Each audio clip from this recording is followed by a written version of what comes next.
everyone, welcome back to But Why Though the podcast. Today we have a very special episode where I sit down and talk with writer Bryan Edward Hill about his work on the new Angel series for Boom Studios. Thank you for listening. Thank you so much for taking the time to talk to me. Thanks. I'm in the back of an Uber, but you can hear me okay? Yeah, I can hear you just fine. Cool. Awesome. Yeah. I'm just excited to talk about Angel because I'm not sure if you've read. I know you've retweeted some of my reviews. I don't know if you've read them, but I am loving it. You know what? I scan them. Your interviews are complimentary, so I scan the ones that say nice things, and I really seek out the bad ones because I'm always looking for improvements. Yeah, I read. I'm not ready. Kate likes it, and I think I know why she likes it. I know we got more of that coming. Cool. And then I like to make sure that I understand if people aren't digging something, what it is, especially with this, because this is this is a world and a character that group of characters that mean a lot to people. Oh yeah. And you want to do a good job. Yeah, and I guess that kind of brings up my first question, which is what drew you to writing Angel? Oh, well, okay, it's really funny. Most of the time, especially in comics, people bring me, action thrillers, to cover the more kind of stark, gritty Michael Mann type stuff. Mm-hmm. And when Janine Schaefer from Boom reached out, and said, hey, and she reached out, she was so cute because she reached out hey, I don't know if you've ever seen Angel, but we're doing a comic book.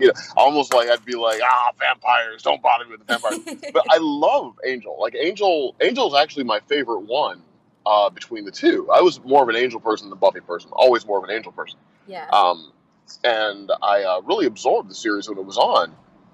So I just took a meeting with her, and we had a couple salads, and I just started kind of talking about what I would do with it and seeing if that was a good fit for what Boom wanted out of the series, because Jordy had already been working on Buffy at that point. Mm-hmm. So it's a balance.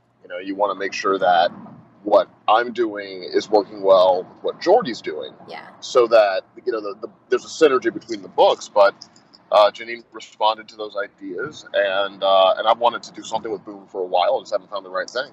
So yeah, it just kind of came together like that. I was really glad and grateful they brought it to me, because no one brings me horror, and I love horror, and I love comedy and dramedy and all that stuff, and I love romance, and I get to do all of those things in this series, and I haven't been able to do those things previously, so I'm elated. That was one of the things that I feel pops off the page. When I picked it up, I wasn't sure. I mean, I was a little hesitant as a fan, right? Oh man, sure. They're rebooting things, and your opening pages where we go back to when he was Angelus, I was damn, this is really good horror. This is pretty much a gothic romance a little bit that this is getting into.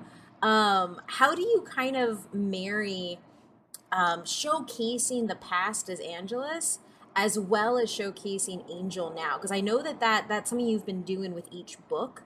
Right. Is it hard to do that, or?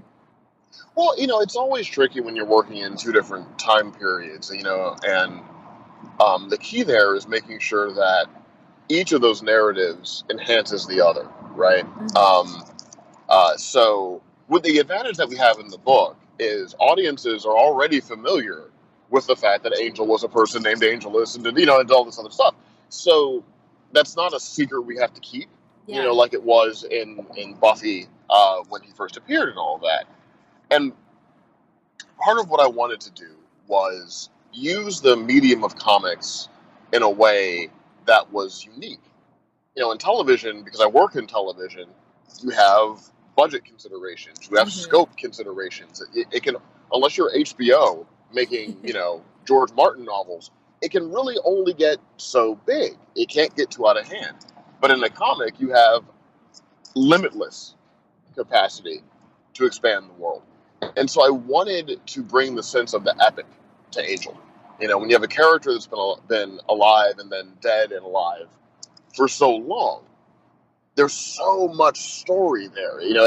It's similar to the Highlander films. I don't know if you're familiar with those stories, all right? But it's like there's a Connor McLeod, Duncan McLeod aspect to this character that I wanted to explore because we had the opportunity to do that on the page. Yeah. And then in terms of the vampire and the gothic romance bits of it, Mike Mignola did a adaptation of Bram Stoker's Dracula back when I was in high school, and I loved it.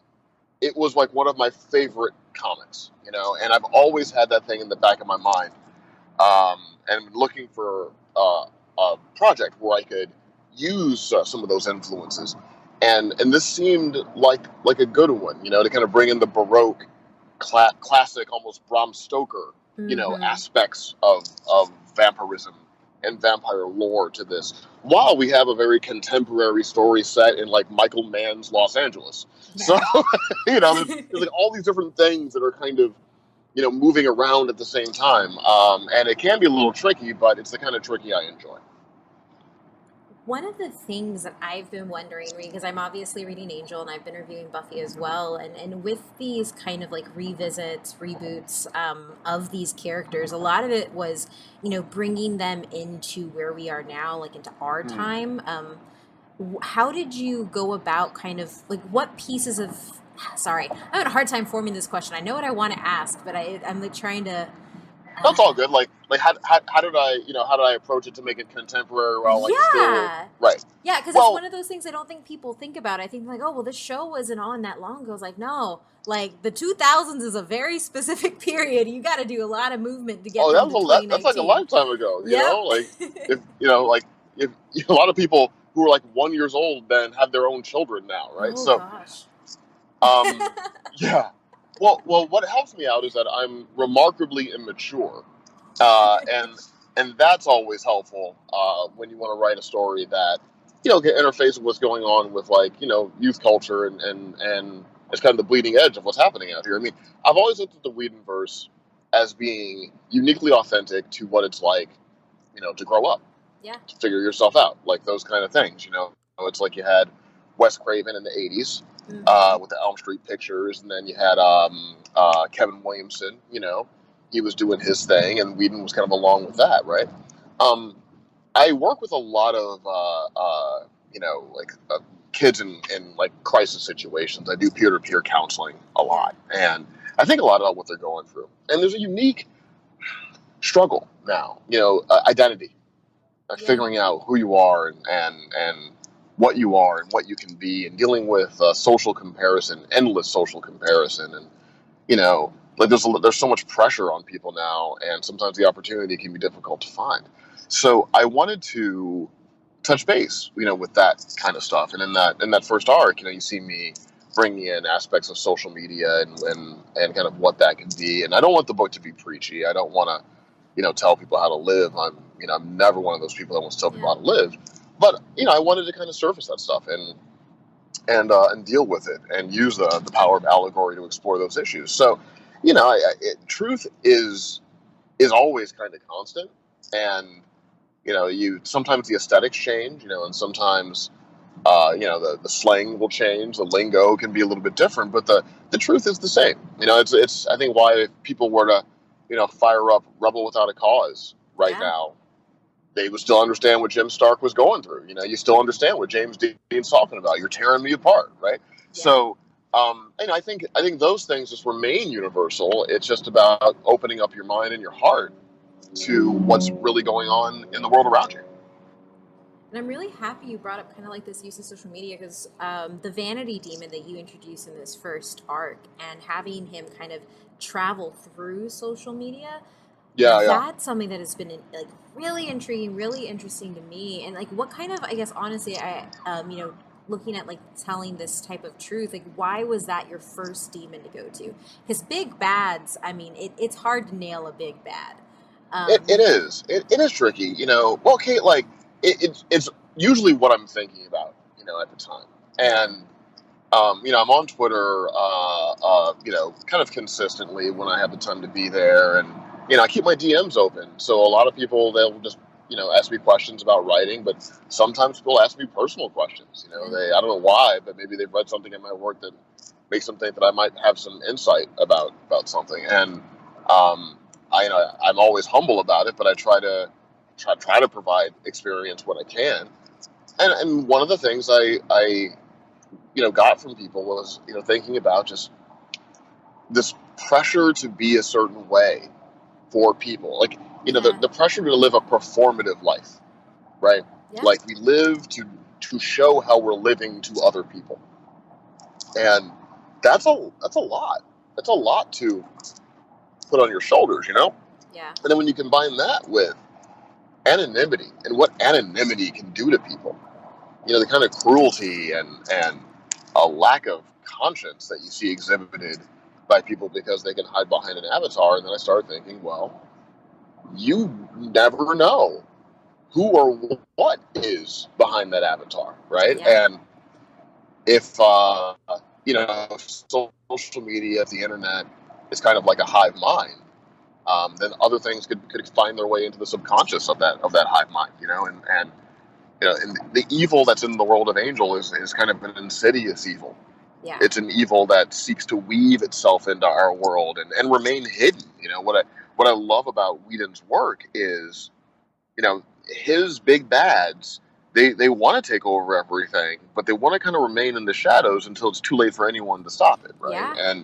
And so I'm always looking at what are the different little insidious ways that evil could use our vanity, our ego, our lack of self-esteem against us. Yeah, that's amazing to hear, and it's something that I've actually thought about reading through Angel. One of the things that kind of leads into my next question is I'm always thinking about, okay, what pieces of the show will fit here, and obviously the big bad that I have, like, this feels like a world where Wolfram and Hart is totally there, like from probably like as soon as like this arc started fleshing out, I was like, yeah, this feels like that world with that insidious evil kind of like Yeah. hiding under the surface. And obviously we're not that far down the line, but like it it's something that I have in my mind, like, wow, and Wolfram Hart isn't even in the books, yet or at all, really, and it's still something like, damn, you nailed that world aspect. Do you have that in mind as you're kind of writing these stories of, the larger picture of Angel, or anything that is kind of, sitting from the existing property, as you kind of write your story? Well, yeah. I mean, I always have like a general kind of roadmap. It's loose, so I can make shifts and adjustments as I see what people are responding to and kind of get a feel for what the book is. You never know what a book is until it comes out. Yeah. You write a script, and then Gleb does phenomenal work on the art, and Yeah. that's been really cool. But I think now Gleb and I are in kind of a creative rhythm, and so we sort of know, like, okay, we kind of get what this book is supposed to feel like what the song of the book is. Yeah. But those aspects of the show, like Wolfram and Hart, and kind of the LA modern noir aspects of LA and all that, I live in LA, and I work in Hollywood. And I mean, it would not shock me if CAA was run by demons, right? Like that, I would not blink. It would actually make things make more sense. I'd be like, oh, okay, that explains that. Cool. So yeah, so those things are kind of on my mind. And what I really wanted to do, frankly, was create a Los Angeles in the book that was vibrant and sexy and dangerous, Yeah. along with kind of the classic presentation of these characters. Like I'm always, part of me is always trying to make comics sexier. Yeah. This is like kind of the thing, and I say that because, like, I look at music, and I look at fashion, and I like to bring that energy kind of Yeah. into comics. Like, and when I was growing up, comics were like punk rock, hip hop. It was the edge, it was like the razor blade of pop culture. And I wanted to kind of do that there, and give people that sense of LA, kind of painted through that occult prism. So yeah, Wolfram and Hart, I can tell you they definitely exist in Yes. this Angel universe. And they're gonna show up, when they show up. But yeah, like that. I wanted to explore through these stories how corruption works Yeah. at the ground level and also at the high level. Because most of us are stuck in the middle, right? Yeah. And I think stories about evil, stories about this kind of corruption and conspiracy and that stuff. they're really stories that help us understand our place in the world and where we can find agency, right? Yeah. And so those are the things that I like to explore in the work. So one of the things I'm wondering too is how, as you work, in rhythm with Gleb and building out like the visual components to it, it would be, especially because when people hear about Whedon, if they haven't had any, real exposure to Angel and stuff, they may think that it's kind of lighter and Angel's a campy world, right? We a lot of Whedon stuff is, but there's a darkness to it, and there's a darkness in the art that accompanies your writing that it pulls some of these best pieces of horror where it's really visceral, and it's really like you can see the contortion of somebody who is possessed, and Right, you can right. see the darkness that is there accompanying accompanying your script work. And I'm wondering, how did you two decide on actually going like full horror? Well, it was really when the first round of pencils came in from Gleb, and I saw how strong they were. Yeah. I was semi-familiar with this work going into the project, but I always tell editors, your job includes knowing all the artists and Yeah. knowing who can potentially work well with who. So I usually let them sort of guide that part of that process. And I wasn't like fluent in Gleb's work, but I'd seen some pieces I liked. And then when I saw those first pencils, I saw how visceral they were, and just how it's almost like every individual panel I could take and put on a graphic tee and sell it on Fairfax. Yep, I would You buy know, every single one of them. right? Like it's just like dope art. Like I would joke with them and be like, man, every book that you draw, you have like 4 or 5 panels I want to put on a tattoo sleeve on my left arm. You know what Yep. I mean? Like it's just like cool looking stuff. So and I respond really really quickly to visual storytelling. I'm also a filmmaker, and I I prefer my comics to really be pushed forward visually. I it's always my preference to be somewhat invisible within the work. To not have a person read a book of mine thinking about my writing as much as they're thinking about the experience of the story. Right. Yeah. Whether it's, you look at my work on Batman and the Outsiders, it's the same sort of thing. Like I'm pushing hard forward with Dexter, Yeah. on that, and really profile, like, kind of spotlighting, uh, and making the book a high profile example of what they can do. And that's what I always kind of seek to do with the artists I work with is, because an artist in a comic is a bit like a director, an actor, a cinematographer, like they kind of do all of those tasks in a way. Yeah. And I like to vehicle the collaborators I work with. And if there's one thing I want people to think about when they think about me in comics, it's how I try to showcase everyone in the process, Yeah. and don't make it about me. A lot of writers want to make it all about them. And I'm going to slow this whole thing down with a 14 panel grid, with 30 words in every panel because it's really important that I do this right now. And I'm not that dude. I have as many photography books in my home office as I do novels and books about writing. And it's always important to me that the book have a rich experience on the flip through. Yeah. And Gleb is so good at what he does that I think I'm going to be bothering him the rest of his career to do books. Unfortunately, he's not going to be able to shake me anytime soon. I mean, I can solidly say, as a giant horror fan, I think it's issue 2 where the girl who's become possessed, crashes the mirror, and you just see her skin ripping. Oh yeah, yeah, And I yeah, was like, yeah. dang, Well, that's good, and that is solid. And I did not think I was going to get this right now, but I am all for it. I've always looked at Angel as being a little, it's a little more stark than Buffy, Yes. Oh right? yeah. Like It's less. I've always thought it as like, maybe this may not be the best thing. It's a little less hopeful. Like you have to work for the hope that you get in that series. yeah, it punches a little harder when it punches, and I wanted that to be reflected in the work. But to be honest, I don't give Gleb those notes.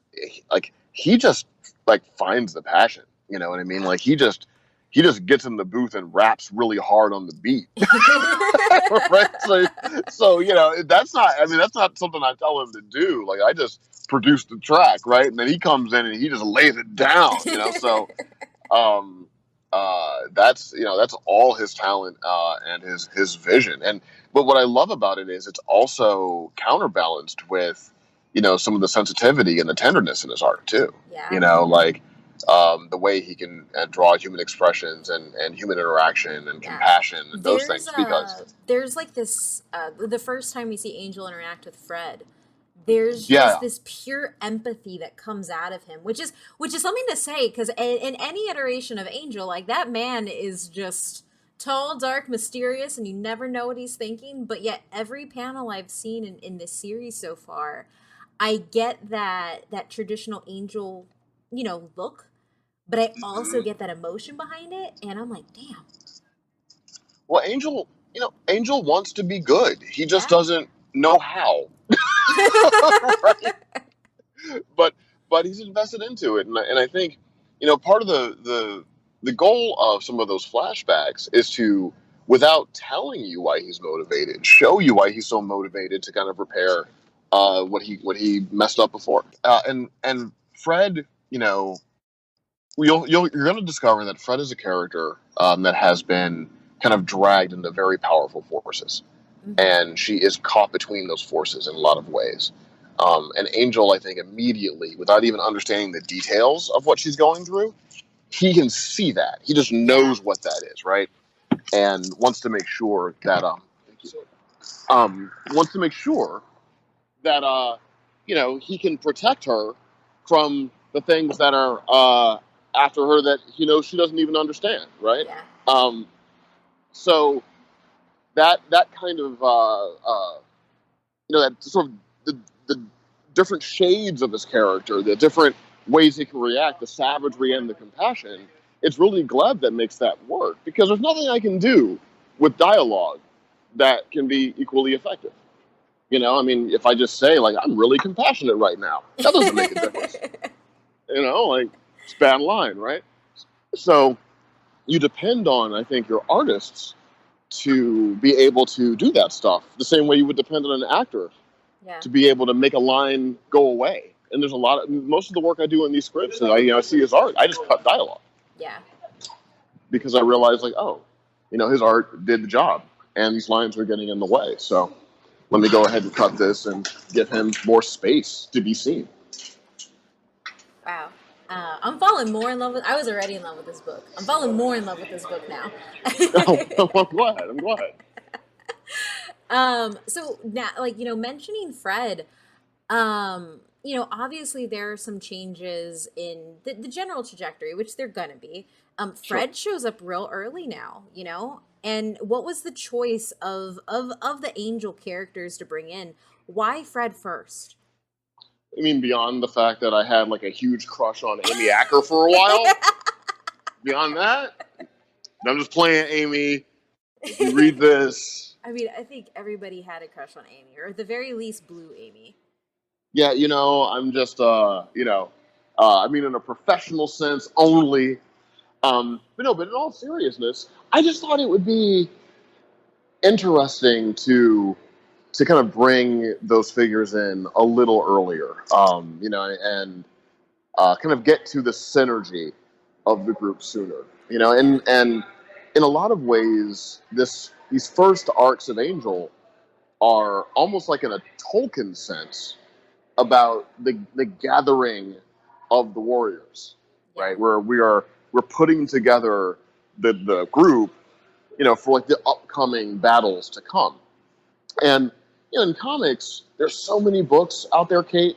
There's so many stories, and comics are not as cheap as they were when I was growing up. Yeah. So I think you got to kind of get to the point sooner. You know what I mean? Like you can't like slow burn it. Like there's a lot of books out there, and people only have a certain amount of money they can spend on these things. So I wanted to kind of get to the gusto as soon as I could. And that was one of the things I really appreciated about the end of the last issue. You get kind of this prediction from, I believe it's Lilith, right? Where Yeah, yeah, yeah. she you get I got to see that Gun's coming, and I love Gun. Oh yeah, no, yeah, Charles is coming, man. Yeah, like those are the I loved all of those characters in the show, and I love to see them interact. And I did want to bring them into the story as soon as possible, but we're going to do some different things with them. Yeah. So they might come in quickly, but it might take a while for them to settle into the roles that we know and love. Yeah. But like kind of getting them on the chessboard, I thought would be a better thing for the book. Because what you don't want from Angel is the book to not feel alive if Buffy isn't in it. Yeah. Right? Like, it's like in order to make that story work between Angel and Buffy, you want each of those characters to be their own thing before they come together, right? Yeah. And I just thought it would be really interesting to explore what those characters around Angel that have no idea who Buffy is, how would they feel about that relationship? That is amazing. That's kind of, I wanted to also explore that, because in a way, like, take a page from Tom King, it's kind of like other people looking at Bruce and being like, what's up with this Catwoman thing, bro? I'm not sure that's good for you, man. Oh my gosh, I'm so much more excited for Hellmouth now. Yeah. You kind of. I think I want to see that. I want to explore that, because the one thing that I wish the show had done more, you never really got to see a lot of the Angel characters who weren't from Buffy interact with Buffy characters a lot. Oh yeah, not at all. Like just like the one-off like 2-part episodes. Right. And you get Faith, and she would kind of be a bridge between worlds, and obviously Cordelia and that kind of thing. But yeah, just kind of like a potential scene with like Gunn and Buffy being like, "Yo, you hurt my bro." Yeah. What I mean? Like, I don't like you. I don't like you because of what you did. Oh my god, I love that. I also really want to see it was kind of one of the things that I've always wanted. I just want to see Lorne and Anya have a conversation. Oh yeah. Lorne. I mean, well, I'm super big into music in general, right? Yeah. And if I could just snap my fingers and do anything in the world, I'm pretty sure I would own a dance club. And just have like the coolest club in LA that like normal people could go to, no celebrities allowed. Just like a different kind of exclusivity, you know what I mean? It's like, sorry, Kim and Kanye, y'all can't sit with us. Like that kind of thing. And so, Lauren is a character I always loved. I'm a big fan of karaoke. If anyone socialized with me, they know that I'm probably the first person to say, hey, we should do karaoke. And I do think karaoke can show you someone's soul. Oh yeah. I think there's a great truth to that. You know what I mean? So Lauren has a special place in my heart. But and that gets into the places the book is going to go. We're definitely going to explore this idea of a second world inside of Los Angeles. Like a world that is right. It's almost like it's at the edge of your peripheral vision. Yeah. And sometimes you can get a scent of it, like a breeze passes by and it smells like sandalwood and jasmine, and you don't quite know what that was, right? Yeah. So that is, and then Lorne kind of brings us into that. But again, because it's a comic book, we can do more than they were able to do in the show. Yeah. Like we can really kind of expand the levels of Los Angeles and get into that. I'm looking forward to diving into that.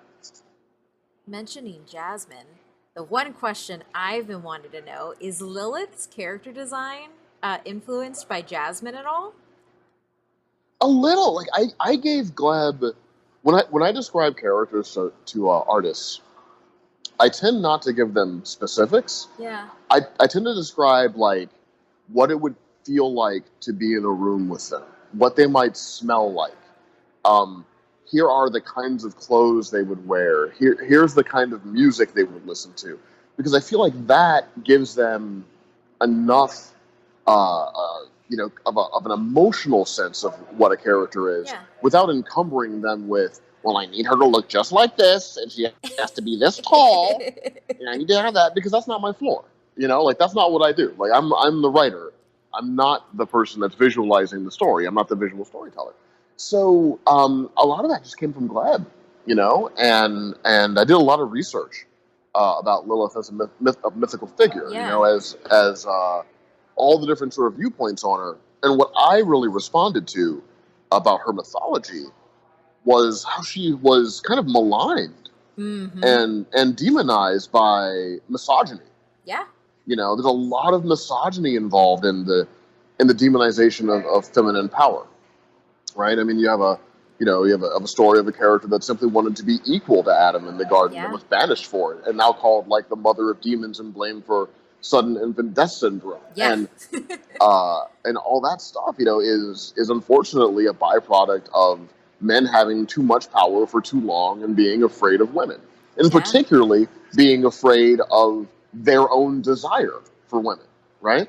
Yeah. I mean, too many times women get punished because of what men feel about Yep. women, right? And she seemed like the perfect character, the perfect like mythological figure to introduce to Angel's world, because he's a character that's looking to redefine who he is Yeah. and what he is, and I've always looked at Lilith as a mythical figure. She's kind of the the the guiding flame for people escaping the prejudice of others. And I felt like, oh yeah, it's cool. And who doesn't want like a badass primordial demoness in their story? I mean, I know I do. So I was super into bringing her into the world. Yeah. Gosh, that's amazing to hear. She was probably, when the moment I saw her and the moment she started talking, I was like, this is a figure that felt so large and full. Um, so I want to thank you personally for bringing Lilith into my life. Um, Well, frankly, Kate, like it was no the one thing I was specific about with Gleb, I was like, she's not white. yeah, yeah. You mean Like, somebody from ancient times was not white? she can't be white because she's not white. We're talking about Mesopotamia. We're talking about Samaria. People were not white. So, when I look at Supernatural and it's like some blonde haired woman, I'm like, what? Yep, yep. No, no, no, no. We're talking cradle of civilization here, and that was important to me because, I do think a lot about how women of color are portrayed Yeah, in popular culture and fiction, and how beauty is is portrayed. And like so many times, like women of color are forced to try to live up to some like Anglo-Saxon beauty standard, and that's ludicrous. yeah. So I definitely had that in mind, when I was talking to Gleb about her as a character, because I fully want to see some. I want to see some women of color on some Lilith cosplay when I go to the conventions. You know what I mean? That's what I'm Oh, trying to see. yes. That's what I'm trying to see. Oh, yeah. The moment I saw it, she has like a power and a presence to her.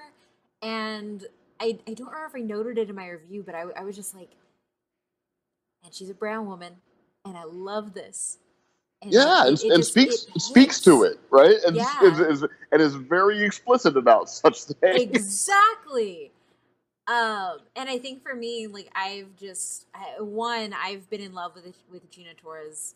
One, thanks to the universe, but the Whedon verse, but that I was just like, this is what I've needed, and it's what I needed in the Whedon verse overall most of the time, especially coming, like, I was a fan of Buffy first, and then I was a fan of Angel. There are no women of color in Buffy other I than Kendra know, who I get know. sacrificed. But Kendra, she goes the way that the way that the characters of color usually go in Yep. genre, right? Yep. Yeah, yeah. I am a black guy, so I do, I do think about that stuff, and I grew up when I knew that the character that looked like me was going to get killed Yeah. first, right? Um, and so I'm cognizant of that stuff. I try never to weigh my work down Yeah. with political and sociological thought, but it's always in sort of the back of my mind, right? Yeah. And we are influenced by what we see. We're influenced by what we're told we can be, Yeah. you know. And I know that from just talking to readers out there, and having you know young men and young women of color reach out to me because they see me as an example of what they can do. And you learn the responsibility of that. You want to incorporate that into the work for sure. So anywhere I can kind of do that kind of thing, I'm always proud to do it. And I thank you for it. I mean, she's the most powerful person in the series right now, so. Oh, completely. Completely. She is stooping to the level of trying to save mankind. Exactly. Right. Because there was, I think it was like the last issue, and she kind of like gives the future. She just seems kind of like almost fed up, like, oh my God, Angel, really? Am I going to have to do this? Do I have to map it out for you to make you realize? Well, with a character like so Angel, good. It's critical you have people in his life that just don't want to take his bullshit. It's like, it's like, dude, like, I don't have time for your Wuthering Heights nonsense right now. Listen. Like, this is what we have to do, because it balances out the character. Everyone doesn't have time for Angel to be emo. Exactly. He can only mope for so much. He can only mope for so long. It's kind of what I do with Batman and the Outsiders, too. It's like, you gotta have those characters that are like, yo, Bruce Wayne is on one all the time.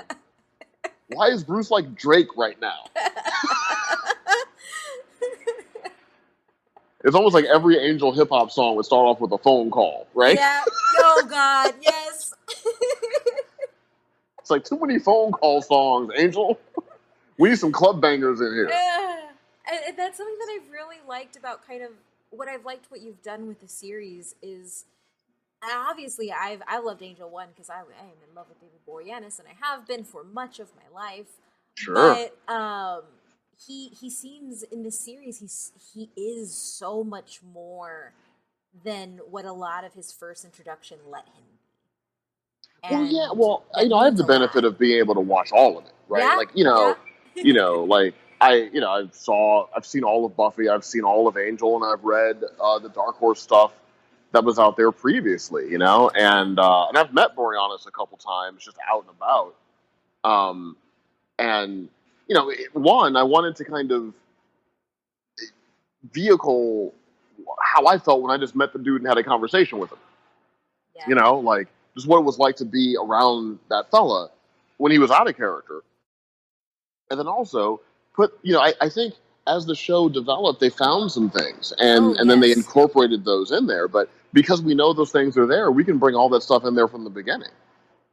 So his like sardonic wit, and his little bit of swag. I mean, Angel has that kind of quiet swag. Oh, yes, he does. He definitely does.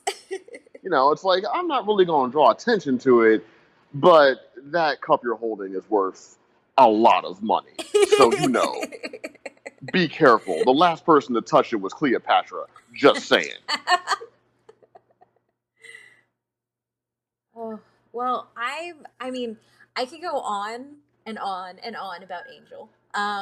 But I want to respect your time and everything. The last question I have is, what have you learned about adapting this series?